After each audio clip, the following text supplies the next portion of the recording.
it's time to review Destroy All Humans for the Xbox.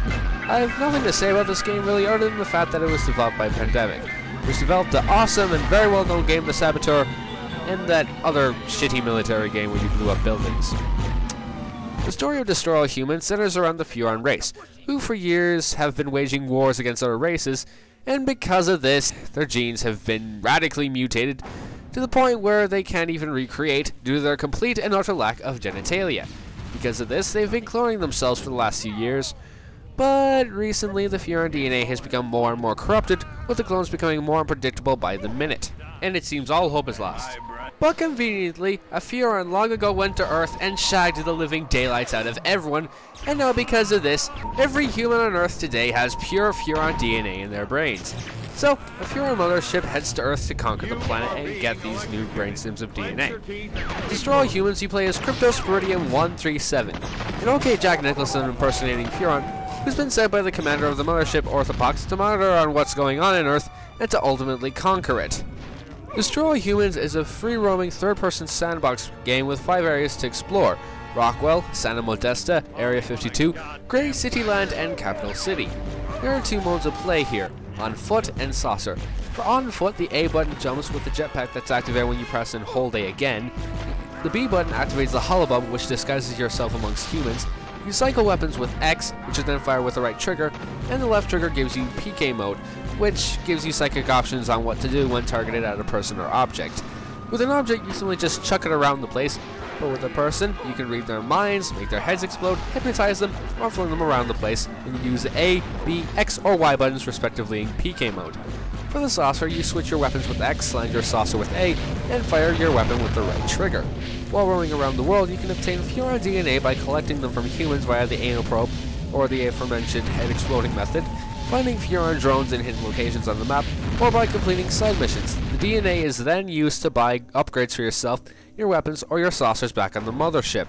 Now, there are loads of missions in the game about what to do. This could simply mean killing a certain person, hypnotizing them to lead you somewhere, or simply just blowing crap up.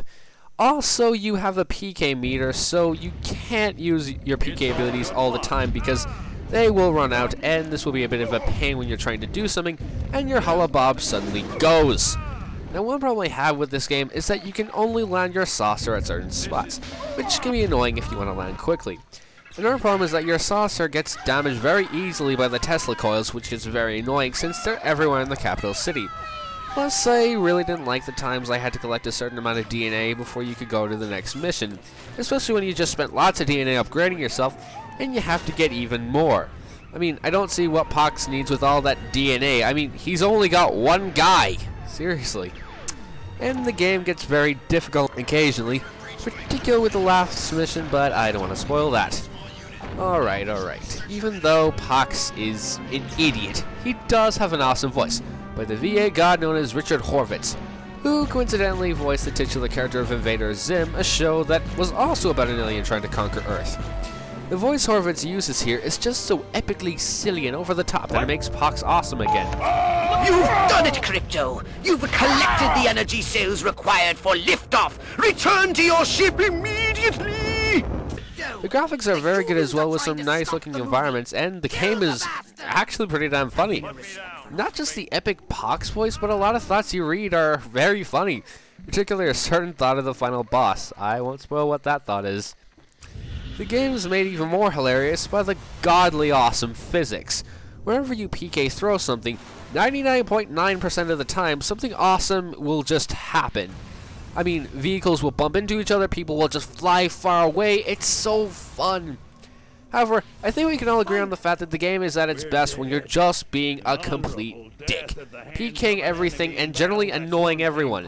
Hell, I can even remember one case where I hypnotized a woman, made her head explode, threw her into a crowd of people, at some army vehicles, and finally at the side of a building over and over and over and over and over.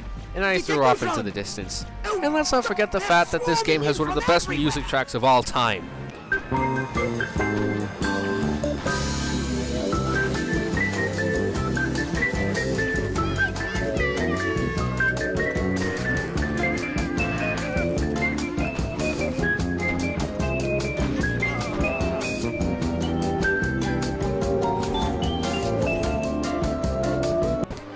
Destroy Humans is a fun game with hilarious jokes, good graphics, awesome music, brilliant physics, and massive amounts of sadistic fun. However, the game gets too hard at certain parts, and collecting DNA can be a pain in the ass. Will I ever review one of the sequels? Maybe. Depends on whether I can find a copy of one of them or not. In any case, Destroy Humans gets a Jak and Daxter on my rating system, meaning it's pretty good.